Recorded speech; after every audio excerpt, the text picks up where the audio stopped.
Kia ora and welcome to No ME, the podcast video series where guest speakers talk about pressing issues surrounding myalgic encephalomyelitis, chronic fatigue syndrome, and long COVID.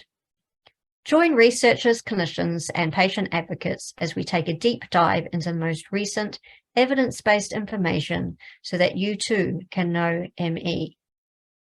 ANZMES does not benefit from or receive any funds from any courses or products mentioned in this podcast episode. ANZMES does not provide medical advice directly to patients. Please always seek professional medical advice. This podcast is intended for health professionals seeking information on how to help patients with these conditions. In today's episode, Executive Committee member Ange Robinson speaks with Steve Murray and Warren Tate about the carer's perspective, the lived experience of knowing someone and caring for someone with ME. All right, so I'm here with Steve and Warren to have a chat about being a carer of someone with ME. So let's kick off. Steve, can you tell us who in your life has ME and how long have they been ill? My wife has got ME, and her illness preceded us being together, when we've been together for 10 years now. So I'm not exactly sure, but I think she first got diagnosed in about 1996, 97, something like that, late 90s. Okay.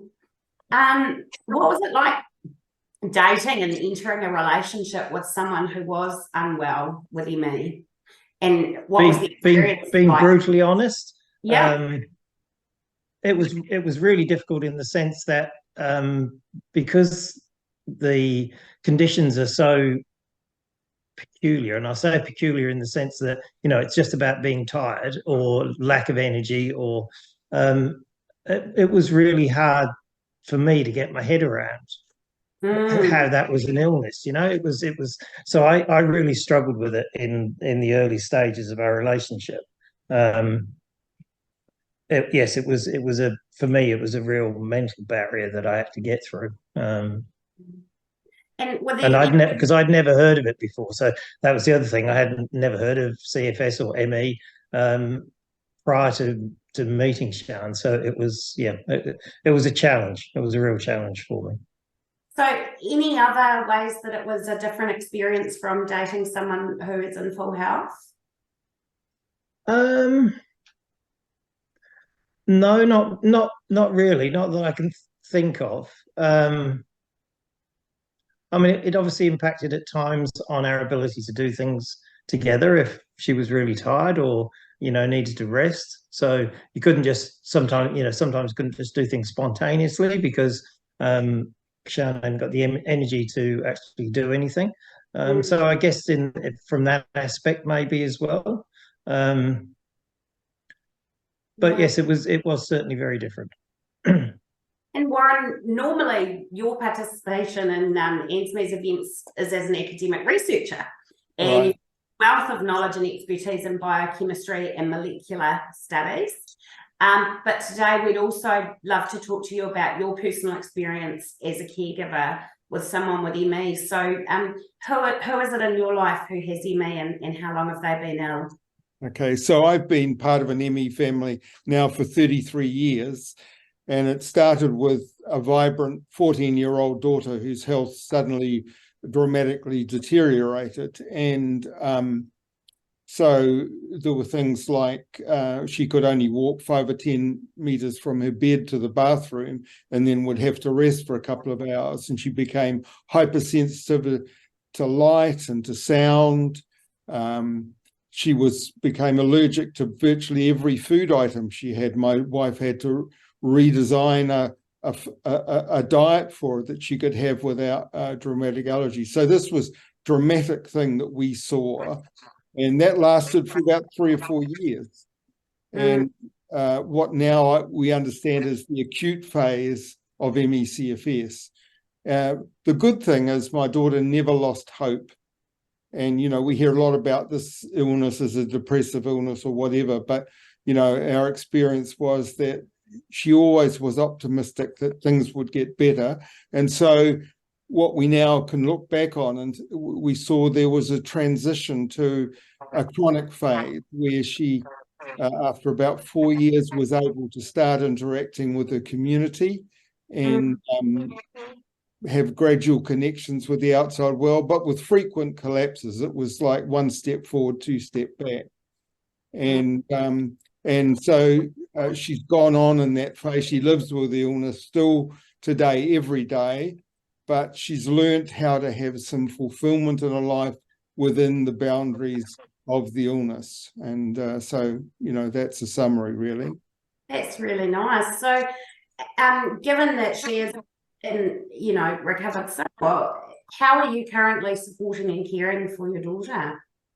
Well, so, I can tell you a little bit about where we've gone from being, fully supportive in the family home to where she is now. So, of course, when the illness came about, there was no medical understanding.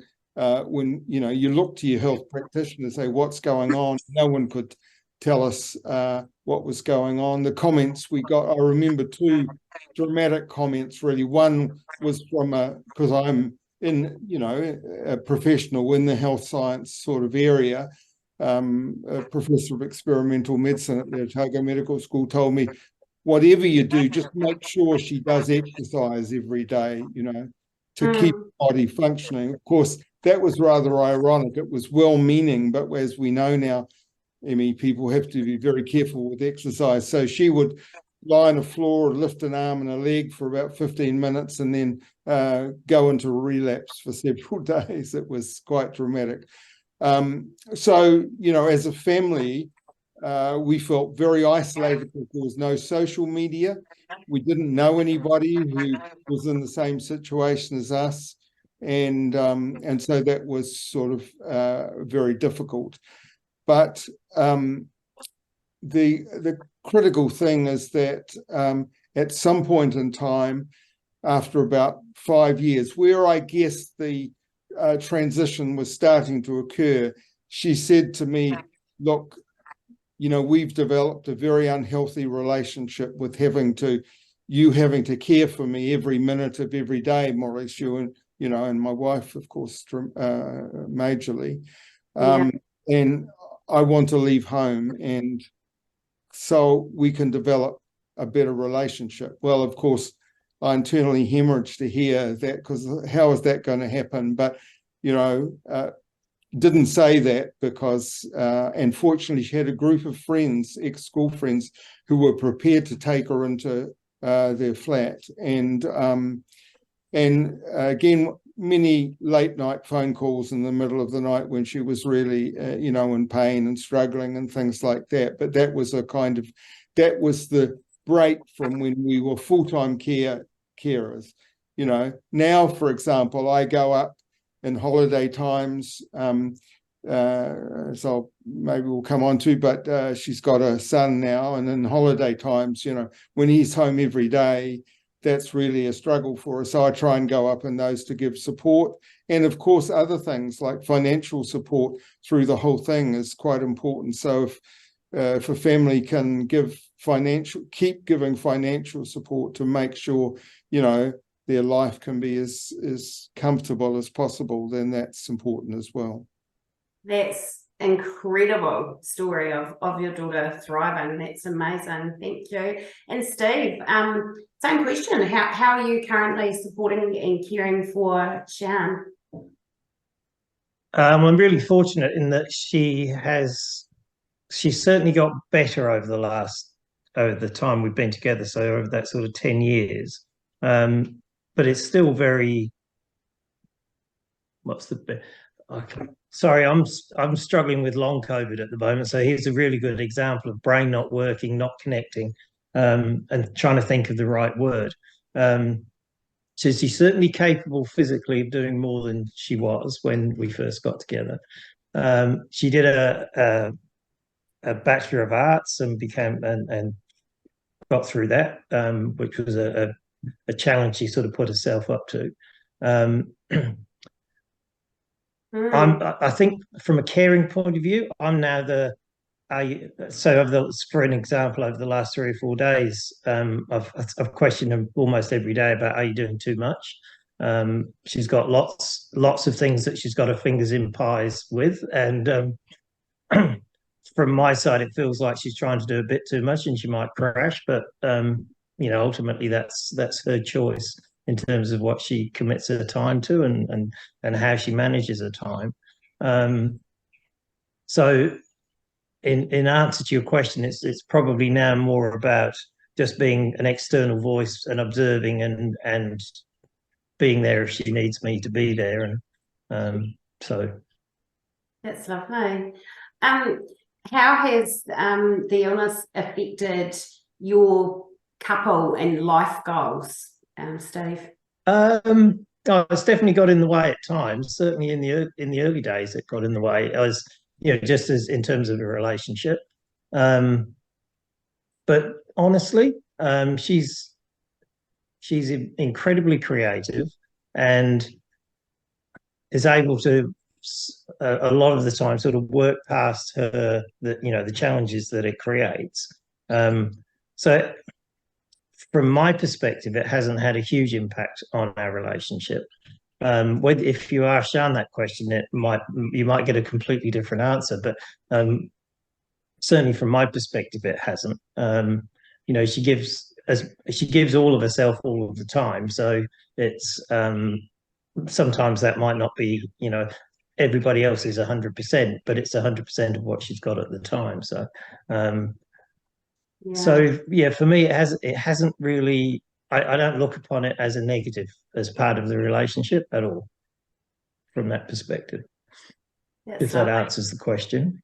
Yeah, and it sounds like potentially your attitude has a whole lot to do with, the success of the relationship. So you mentioned as well that you're struggling with a post-viral illness yourself since you've had COVID-19. How has that given you a new appreciation or understanding of what Sian is experiencing daily?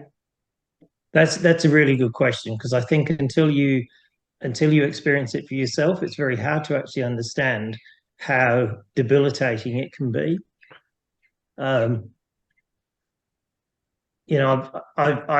My background, I'm self-employed and have been for about 20 odd years or so.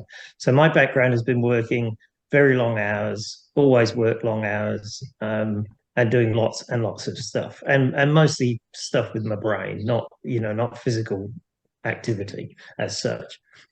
At the moment, I'm finding I can maybe see one client a day if I'm lucky, 2 or 3 a week, and I'm starting to get, oh no, that's too much. But my brain fog starts typically at about 1 o'clock every day, and it's really hard to concentrate, really hard to actually find my words. Certainly wouldn't want to be out with a client trying to work with a client after 1 o'clock at the moment, with the way my brain's working. And it's really given me a real insight, because it's this is the same. This is exactly or very similar to somebody with CFS or ME, and it's really debilitating. Yeah. Have you wake up in the morning already thinking you've done 20 hours of the day because you're so tired, so it's very debilitating. Have you started to see some improvement in your symptoms? I was diagnosed. I've had what's the disease? What's the illness rather? Sorry. Long COVID? Again, yeah, no, I was diagnosed with long COVID at about the middle of June. I got COVID, the real COVID symptoms. I tested positive for the first time about 2 days before my birthday in May. And then, it just continued and continued. Wasn't testing positive after about 10 days, but still having really severe symptoms in terms of my ability to, or my energy. So I got diagnosed, I think, at the end of June. roughly the end of June with long COVID. Right. And it's not got any better since then. So there is some hopeful news though, because given that the diagnosis comes so early, unlike with ME/CFS, the international data is saying about 25% of people will have recovered by 1 year. 1 year might seem a long time to you, but so because the diagnosis is made so much earlier, then long COVID patients are in a kind of an intermediate state where some of them will recover completely and some may go on to have ongoing ME/CFS-like illness, of course, but there's hope. Just to add something else to that conversation, as the main income earner within the family, it's definitely affected my ability to earn income. I find that very stressful, and wake up in the morning thinking, okay, how am I going to generate more revenue? And being self-employed, there's nothing you can rely on. It's about me getting out there and seeing people and convincing them they need my help. But not having the energy to do that obviously seriously impacts on that. So I recognise there's lots of stress building up over the last 6 weeks or so, as this isn't going away. It just seems to be part of who I am at the moment. That ability to actually get out and earn enough to be able to pay the mortgage and just all the basic stuff is adding huge levels of stress to my day-to-day life, if you like. Yeah, and hopeful for a full recovery for you, obviously. Yeah, hopefully. And with Warren's, it'll be a year or so. I'm thinking, okay. I was hoping it might be a bit sooner than that, but it can be sooner. But at least those are quite good statistics. Compared to someone with ME/CFS. Yeah. So I'm trying to be optimistic for you. Well, the work I do, it's really more the brain fog that's the problem rather than energy. I can fake my way through the energy part, but the work that I do, I sit on a number of boards, and you need to have your wits about you. And if you've got brain fog, like I can't remember some of the words I need to say talking to you guys. So I can't sit in a board meeting and just be like that, because it's just not okay.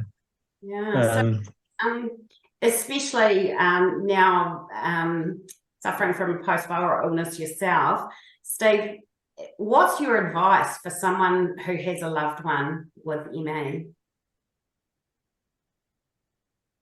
Patience, and that's probably one of the things I wasn't very good at the start, is actually patience. Support. And again, that's probably something I wasn't very good at the start, because I didn't realise just how impactful it was. When somebody says you're in a new relationship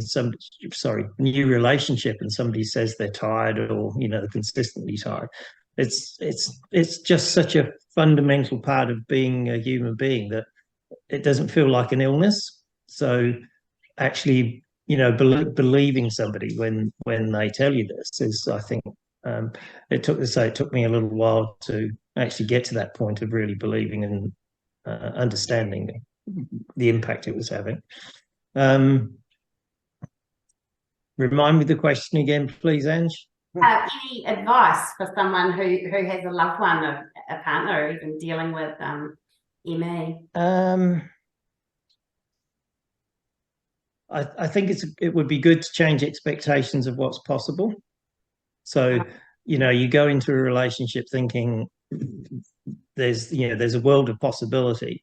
For somebody with CFS or long COVID or ME, that world of possibility is significantly impacted. So actually adjusting your own expectations of what's possible, so you don't consistently get frustrated and disappointed, is probably one of the biggest challenges for somebody going into a relationship. That's incredible advice, Warren. It was your daughter when she was 14, generally a time when kids have boundless energy, it seems. What about for you? What's the advice that you would give someone who has a loved one with ME, child or someone younger? Yeah, well, the first thing I would say, and I tell medical students this one now with my one session a year when I give to them about ME, is that firstly, believe in their illness, because when I've talked around the country and my daughter allows me to talk about her illness, several times I've had young people come up to me, a young woman, and saying, your daughter's so lucky to have a father like you, which is very embarrassing, of course. Lovely. And the reason they say that is because, their fathers don't believe their illness is real and want them to get out of bed and go to school and do this and do that, So I think just affirming the illness and having people believe, and I think hearing Steve's story, I think it's, he's a fantastic carer or partner for someone with it, because I've heard many people who struggle much more than that. And I find even in my own family is that the carer has to be in a good mental health state themselves and have some support for them in their caring, someone they can just talk to and vent to occasionally their frustrations of living within this sort of umbrella. And so I try and allow my daughter's partner to do this to me. He's a really great guy and a fantastic partner for my daughter, but he gets frustrated and just needs to have someone who will understand and support him. So that's quite important. The other thing is that I guess just accept that and Steve really commented on this too, accept the fact that the best thing that a person affected with illness can do is to avoid stress and to try and not have their expectations too high and be trying to kind of almost, break through the illness, but actually kind of go along with it so their body is in a state where it's got the best chance to recover, and the one thing which made me kind of caught me a little bit when Steve said, he's become much more stressed in the last 6 weeks with his long COVID, in some ways that's what somehow it's important to try and step back from, because then you have the best chance of recovery, I think, because we know that, in my theory of the now hypothesis about the long COVID and ME is that the stress center of the brain doesn't handle small stresses as well as normal people. And so it kind of is a way of adding fuel on the fire of the illness. So we want to try and put the fire out. Lovely. So Warren, it's so nice to hear that your daughter is really happy for you to share her story in the one session you get with medical students, which doesn't seem near enough. But how has your daughter's illness shaped your professional life in terms of the work that you've done and still want to do? Okay. So when my daughter came down with the illness, I had quite a lot of international professional connections and I traveled a bit and whatever. So the first thing that had to happen, I found that in the 1990s when I was going away to a thing, I'd be incredibly anxious all the time. I was away for her and my wife's ability to cope, because it's very stressful in a family. So, the first thing that happened is I cut down with that.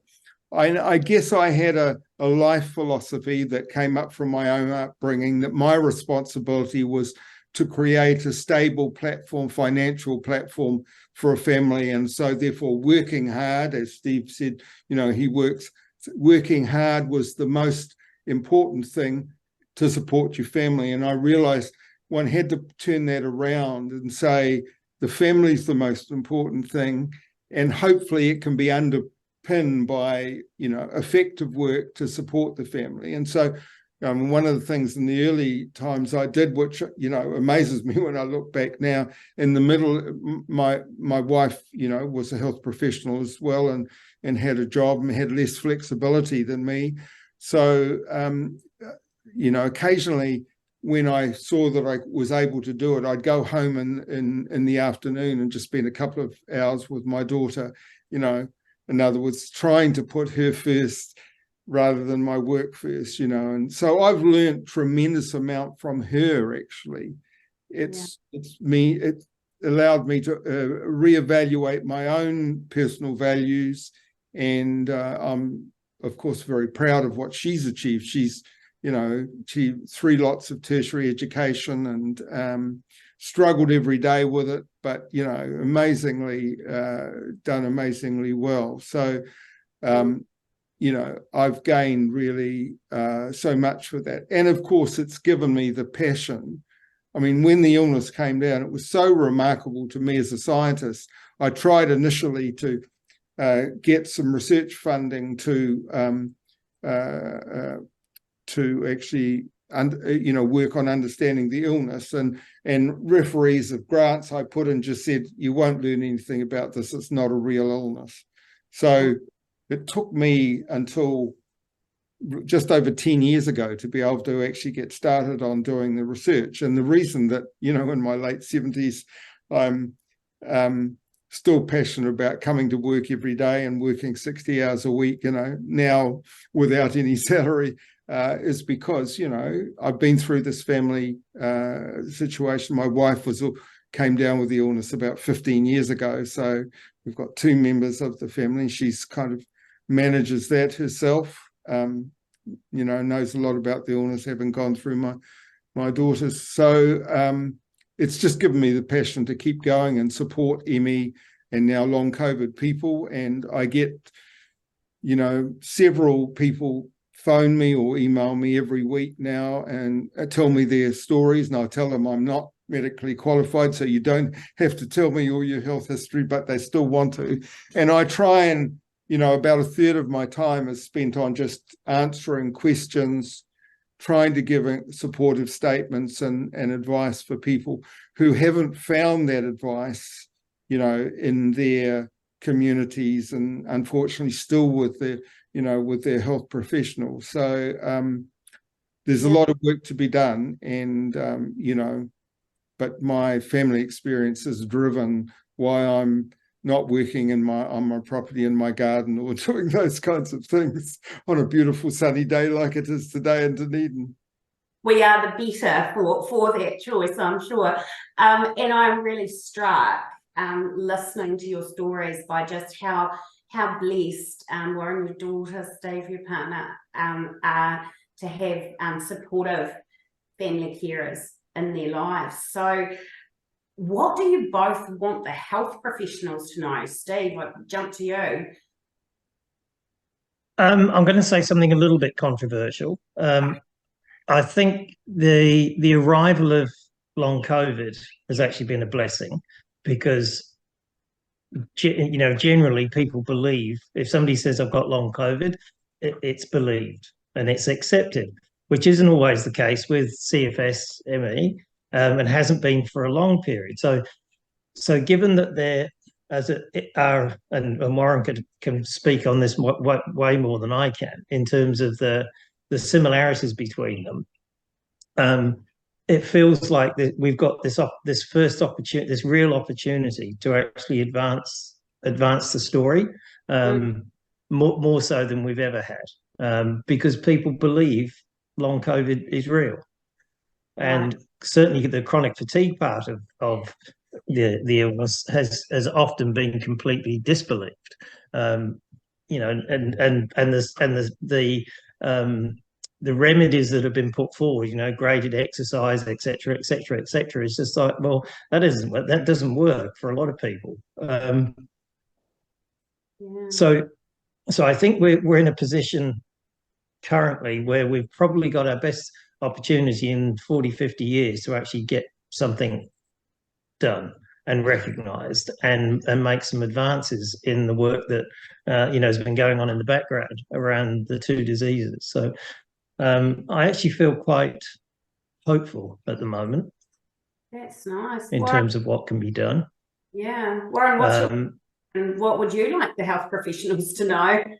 Yeah, I mean, that's beautifully said. And of course, I was so ecstatic when the National Institutes of Health in the US, promised $1.15 billion towards long COVID research, because I could see, although people have told me, I mean, scientists have told me these are separate diseases, my view is that they're very well, and my research has shown this, they're very closely related diseases. One, of course, long COVID comes from one virus. So all of the long COVID cases are from one thing, whereas ME/CFS comes from a multitude of different viruses, like the glandular fever virus, Epstein-Barr, or unknown viruses, but also can come from other stressor triggers as well. So it's more of a collective name, really, but really they're the same illness. So having over $1 billion to put in research to understand that, I think is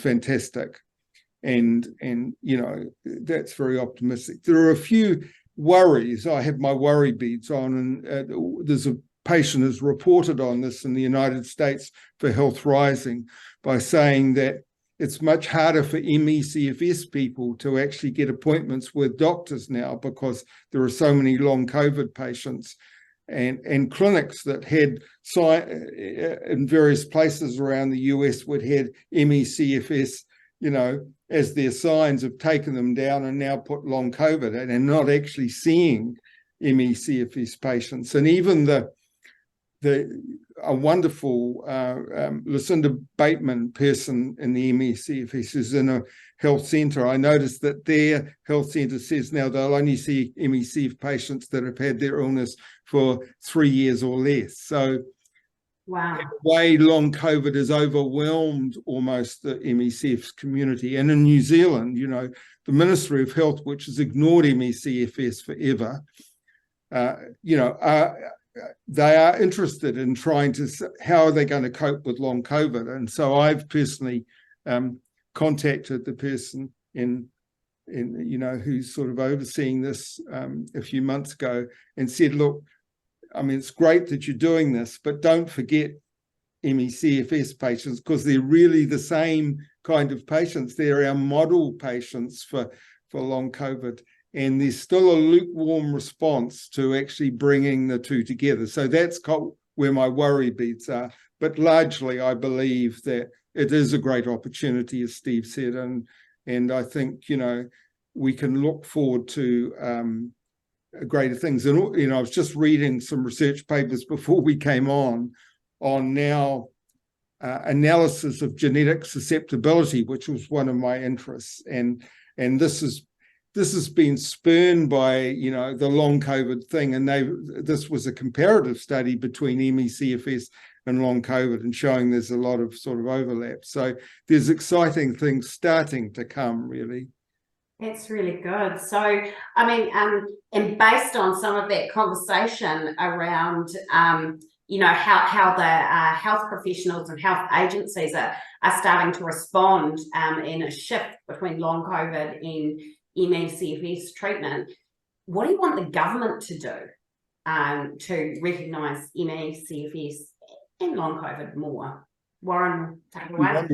Can it start off? Well, the first thing, I've supported ANZMES' approach to parliamentary petition to get ME/CFS and long COVID as regarded as a disability. The reason for that is that even though maybe people don't want to be labelled with having a disability, if the rest of the public and officials and whatever and ministries recognise it, then it takes away this element is this all psychological? Are these people really deserving of a sickness benefit or whatever? And all of the things that ME/CFS patients have suffered over the years. And, we've seen this in my own sort of family. So being recognised as a disability, I think, would be a great first start.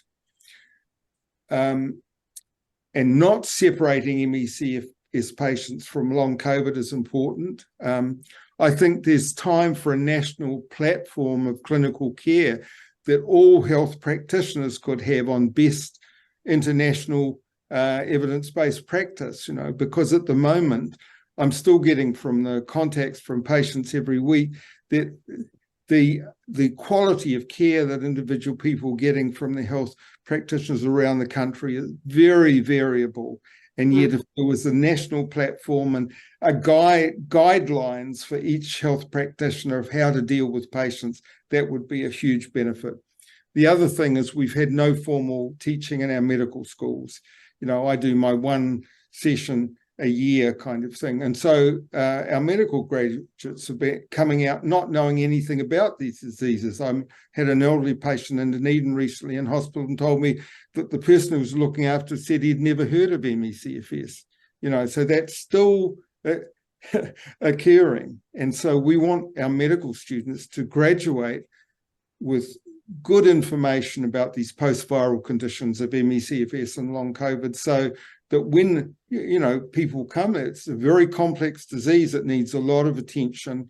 And even you may have heard on the news this morning, we've had one long COVID clinic in Canterbury and Christchurch, and the people that managed to get to go to that were given all sorts of things about breathing and whatever, and being helped with their condition. And there were one or two patients on who were saying how beneficial it had been. That's now closing down after 6 months, because I think they just can't keep it going with the requirements and the acknowledgement that these are very complex conditions. And so now it's saying, well, it's all being pushed back to the general practitioners, but the general practitioners are overwhelmed, and you can't deal, as Ros Vellings constantly has told me, you can't deal with an MECF patient with a 15-minute consultation. You need a lot longer, and they have a lot, more issues to deal with. I had a medical student who, after my lecture, realised that she might have MECFS and is now unfortunately had to withdraw from medical school. But she told me she went to see a clinician, and who I think is fantastic, and she went with 3 pages of things she wanted to talk to the clinician about, and the clinician said, look, we can't do that in one consultation, so let's do the first 3 things on your list, and then you can come back and we'll go down. I thought that was a fantastic response, but it also illustrates the dilemma that the health practitioners are in, trying to deal with the illness at the general practice level, because it's so complex. Well, and Steve, what do you want the government to know, and what do you want the government to do? There's a lot I'd like them to know and do, but I think we're in a current situation with our health service that makes almost any response invalid, in that there's so many big things happening. Te Whatu Ora taking over and merging all the hospitals, that that's going to take 3 years just to get to the point of actually understanding what they're trying to do, let alone delivering service. The shortage of doctors and nurses, the pressure that our entire health system is under. The baby boomer generation all getting to that point where, they're getting into their 70s and 80s and needing lots and lots of care, will continue to overwhelm the system.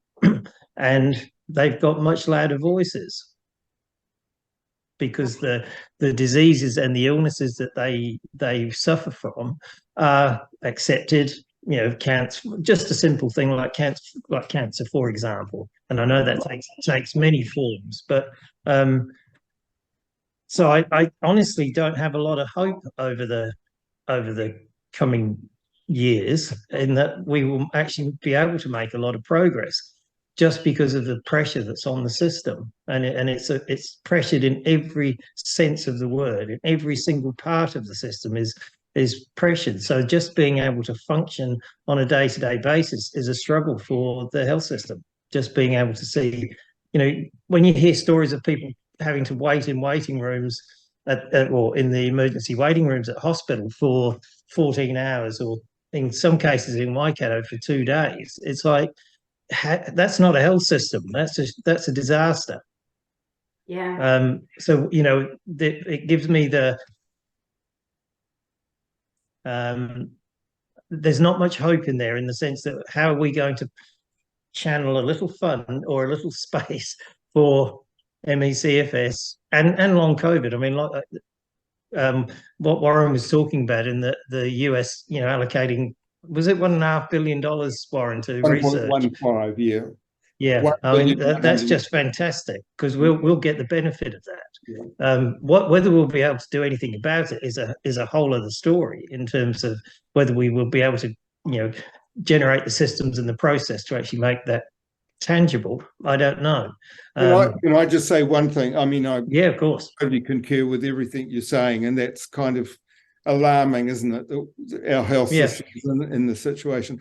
The Ministry of Health it was 2013, they had a portfolio of research money for long-term conditions, and I said, fantastic, I'll apply for this. And I was told by an official that, well, we wouldn't give you money for ME/CFS, you know, unless it was kind of relevant to cancer or heart disease or something like this.